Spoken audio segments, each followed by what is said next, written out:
Cuento historias y me gustaría contarles algunas historias personales sobre lo que llamo el peligro de una sola historia.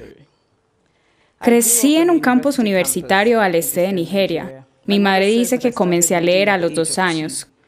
Creo que más bien fue a los 4 años, a decir verdad. Fui una lectora precoz y lo que leía eran libros infantiles ingleses y estadounidenses. También fui una escritora precoz. Cuando comencé a escribir a los 7 años, cuentos a lápiz con ilustraciones de crayón que mi pobre madre tenía que leer. Escribí el mismo tipo de historias que leía. Todos mis personajes eran blancos y de ojos azules, que jugaban en la nieve, comían manzanas, hablaban mucho del clima. Qué lindo era cuando el sol había salido. Eso a pesar de que vivía en Nigeria y nunca había salido de Nigeria. No teníamos nieve, comíamos mango y nunca hablábamos sobre el clima porque no era necesario. Mis personajes bebían cerveza de jengibre porque los personajes de los libros que leía bebían cerveza de jengibre. No importaba que yo no supiera qué era. Muchos años después, sentí un gran deseo de probar la cerveza de jengibre, pero esa es otra historia. Creo que esto demuestra cuán vulnerables e influenciables somos ante una historia, especialmente en nuestra infancia. Porque yo solo leía libros donde los personajes eran extranjeros. Estaba convencida de que los libros, por naturaleza, debían tener extranjeros y narrar cosas con las que yo no podía identificarme. Todo cambió cuando descubrí los libros africanos. No había muchos disponibles y no eran fáciles de encontrar como los libros extranjeros. Gracias a autores como Chinua Achebe y Kamara Lai, mi percepción mental de la literatura cambió. Me di cuenta de que personas como yo, niñas con piel color chocolate, cuyo cabello rizado no se podía atar en colas de caballo, también podían existir en la literatura. Comencé a escribir sobre cosas que reconocía. Yo amaba los libros ingleses y estadounidenses que leí. Avivaron mi imaginación y me abrieron nuevos mundos. Pero la consecuencia involuntaria fue que no sabía que personas como yo podían existir en la literatura. Mi descubrimiento de los escritores africanos me salvaron de conocer una sola historia sobre qué son los libros. Mi familia es nigeriana convencional de clase media. Mi padre fue profesor, mi madre fue administradora y teníamos, como era de costumbre, personal doméstico de pueblos cercanos. Cuando cumplí 8 años, un nuevo criado vino a su casa. Su nombre era Fide. Lo único que mi madre nos contaba de él era que su familia era muy pobre. Mi madre enviaba batatas y arroz y nuestra ropa vieja a su familia. Cuando no me acababa mi cena, mi madre decía: «¡Come! ¿No sabes que la familia de Fide no tiene nada?». Yo sentía gran lástima por la familia de Fide. Un sábado fuimos a visitarlo a su pueblo. Su madre nos mostró una bella cesta de rafia teñida hecha por su hermano. Estaba sorprendida, pues no creía que alguien de su familia pudiera hacer algo. Lo único que sabía es que eran muy pobres y era imposible verlos como algo más que pobres. Su pobreza era mi única historia sobre ellos. Años después pensé sobre esto cuando dejé Nigeria para ir a la universidad en Estados Unidos. Tenía 19 años. Había impactado a mi compañera de cuarto estadounidense. Preguntó dónde había aprendido a hablar inglés también y estaba confundida cuando le dije que en Nigeria el idioma oficial resultaba ser el inglés. Me preguntó si podría escuchar mi música tribal y se mostró, por tanto, muy decepcionada cuando le mostré mi cinta de Mariah Carey. Ella pensaba que yo no sabía usar una estufa. Me impresionó que ella sintiera lástima por mí incluso antes de conocerme. Su posición por omisión ante mí, como africana, se reducía a una lástima condescendiente. Mi compañera conocía una sola historia de África, una historia de catástrofe. En esta única historia no era posible que los africanos se parecieran a ella de ninguna forma. No había posibilidad de sentimientos más complejos que lástima. No había posibilidad de una conexión como iguales. Debo decir que antes de ir a Estados Unidos, yo no me identificaba como africana. Pero allá, cuando mencionaban a África, me hacían preguntas. No importaba que yo no supiera nada sobre países como Namibia. Sin embargo, llegué a abrazar esta nueva identidad y ahora pienso en mí misma como africana. Aunque aún me molesta cuando se refieren a África como un país. Un ejemplo reciente fue mi maravilloso vuelo desde Lagos hace 2 días, donde hicieron un anuncio durante el vuelo de Virgin sobre trabajos de caridad en India, África y otros países. Así que después de vivir unos años en Estados Unidos como africana, comencé a entender la reacción de mi compañera.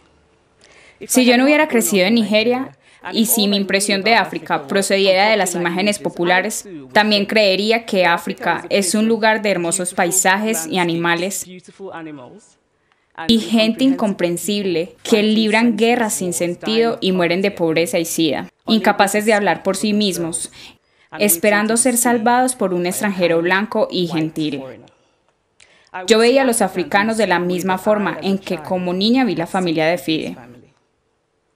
Creo que esa historia única de África procede de la literatura occidental. Esta es una cita tomada de los escritos de un comerciante londinense, John Locke, que zarpó hacia África Occidental en 1561 y escribió un fascinante relato sobre su viaje. Después de referirse a los africanos negros como bestias sin casas, escribió: tampoco tienen cabezas, tienen la boca y los ojos en sus pechos. Me río cada vez que leo esto, y hay que admirar la imaginación de John Locke. Pero lo importante es que representa el comienzo de una tradición de historias sobre africanos en Occidente, donde el África subsahariana es un lugar de negativos, de diferencia, de oscuridad, de personas que, como dijo el gran poeta Rudyard Kipling, son mitad demonios, mitad niños. Comencé a entender a mi compañera estadounidense que durante su vida debió ver y escuchar diferentes versiones de esa única historia. Al igual que un profesor quien dijo que mi novela no era auténticamente africana. Yo reconocía que había varios defectos en la novela, que había fallado en algunas partes, pero no imaginaba que había fracasado en lograr algo llamado autenticidad africana. De hecho, yo no sabía qué era la autenticidad africana. El profesor dijo que mis personajes se parecían demasiado a él. Un hombre educado de clase media. Mis personajes conducían vehículos, no morían de hambre. Entonces, no eran auténticamente africanos. Debo añadir que yo también soy cómplice de esta cuestión de la historia única. Hace unos años viajé de Estados Unidos a México. El clima político en Estados Unidos entonces era tenso. Habían debates sobre la inmigración y, como suele ocurrir en Estados Unidos, la inmigración se convirtió en sinónimo de mexicanos. Había un sinfín de historias de mexicanos, como gente que saqueaba el sistema de salud, escabulléndose por la frontera, que eran arrestados en la frontera y cosas así.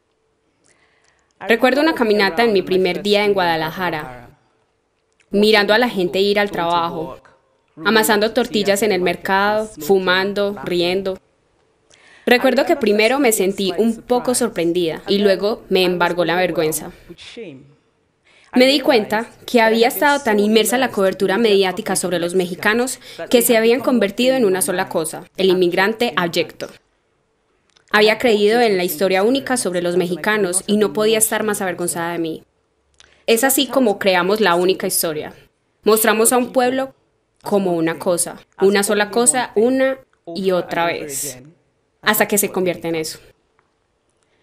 Es imposible hablar sobre la única historia sin hablar del poder. Hay una palabra del idioma Igbo que recuerdo cada vez que pienso en las estructuras de poder en el mundo y en Cali. Es un sustantivo cuya tradición es ser más grande que el otro. Al igual que nuestros mundos económicos y políticos, las historias también se definen por el principio de Encali. Cómo se narran, quién las cuenta cuando se narran, cuántas historias son contadas En verdad, depende del poder. El poder es la capacidad, no solo de contar la historia del otro, sino de hacer que esa historia sea definitiva. El poeta palestino Mourid Barghouti escribió que si se pretende despojar a un pueblo, la forma más simple es contar su historia y comenzar con en segundo lugar. Si comenzamos la historia con las flechas de los pueblos nativos americanos y no con la llegada de los ingleses, tendremos una historia totalmente diferente. Si comenzamos la historia con el fracaso del Estado africano y no con la creación colonial del Estado africano, tendremos una historia completamente diferente. Hace poco di una conferencia en una universidad donde un estudiante me dijo que era una lástima que los hombres de Nigeria fueran abusadores como el personaje del padre en mi novela. Le dije que acababa de leer una novela llamada Psicópata Americano. Y era una verdadera lástima que los jóvenes estadounidenses fueran asesinos en serie. No.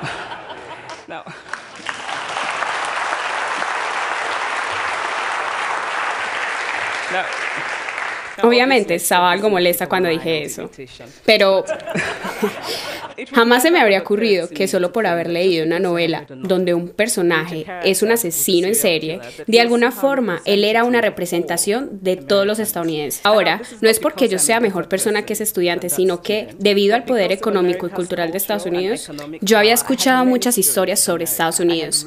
Leí de Tyler Updike, Steinbeck y Gay Skill. No tenía una única historia de Estados Unidos.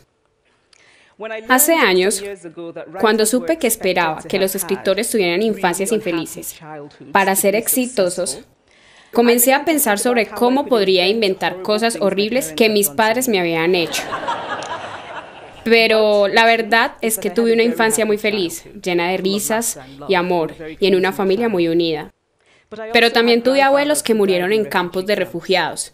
Mi prima Polly murió por falta de atención médica.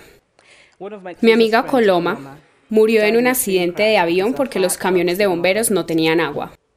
Crecí bajo un régimen militar represivo que daba poco valor a la educación, por lo que mis padres a veces no recibían sus salarios. En mi infancia vi la jalea desaparecer del desayuno, luego la margarina, después el pan se hizo muy costoso, luego se racionó la leche, pero sobre todo, un miedo político generalizado invadió nuestras vidas.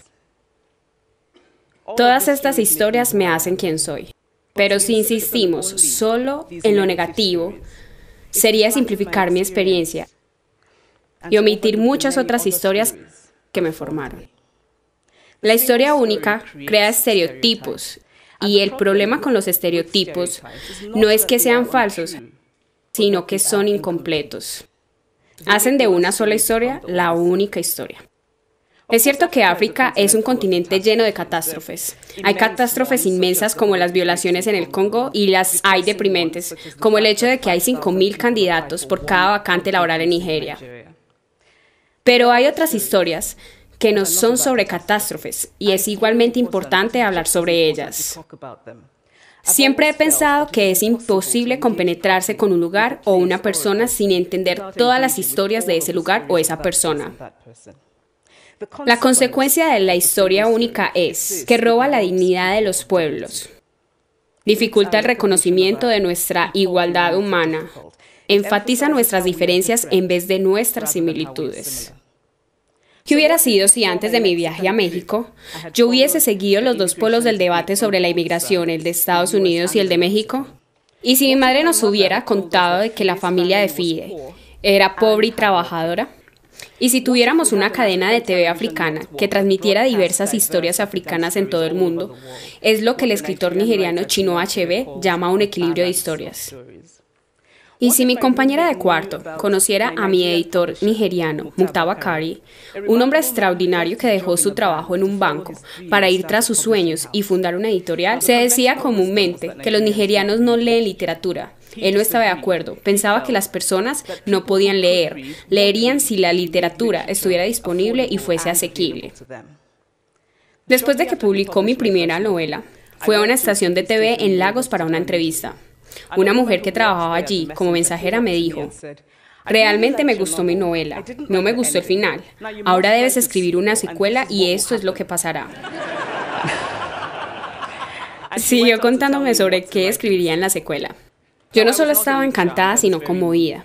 Estaba ante una mujer de las masas de nigerianos comunes, que no se suponían eran lectores. No solo había leído el libro, sino que se había adueñado de él y sentía que era justo contarme que debería escribir en la secuela. Y si mi compañera de cuarto conociera a mi amiga Funmi Onda, la valiente conductora de un programa de TV en Lagos, determinada a contarnos las historias que quisiéramos olvidar, si mi compañera de cuarto conociera la cirugía del corazón hecha en un hospital de Lagos de la semana pasada, si conociera la música nigeriana contemporánea, gente talentosa cantando en inglés y pidgin, y Igbo, Yoruba y yo, mezclando influencias desde Jay-Z a Fela, a Bob Marley, hasta sus abuelos. Y si conociera a la abogada que recientemente fue a la corte en Nigeria para cuestionar una ridícula ley que requería que las mujeres tuvieran la aprobación de sus esposos para renovar sus pasaportes.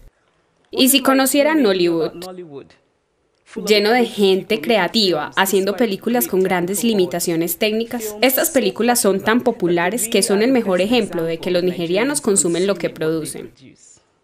Y si mi compañera de cuarto conociera a mi ambiciosa trenzadora de cabello, quien acaba de iniciar su negocio en extensiones capilares, o sobre el millón de nigerianos que comienzan negocios y a veces fracasan pero siguen teniendo ambiciones. Cada vez que regreso a casa, debo confrontar las causas de irritación usuales para los nigerianos. Nuestra fallida infraestructura, nuestro fallido gobierno. Pero me encuentro con la increíble resistencia de un pueblo que prospera a pesar de su gobierno y no por causa de su gobierno. Dirijo talleres de escritura en Lagos cada verano y es impresionante ver cuánta gente se inscribe, cuántos quieren escribir y contar historias. Mi editor nigeriano y yo creamos un fondo sin fines de lucro llamado Fondo Farafina. Tenemos grandes sueños de construir bibliotecas, reformar las bibliotecas existentes y proveer de libros a las escuelas estatales que tienen sus bibliotecas vacías y de organizar muchos talleres de lectura y escritura para todos los que quieran contar nuestras muchas historias.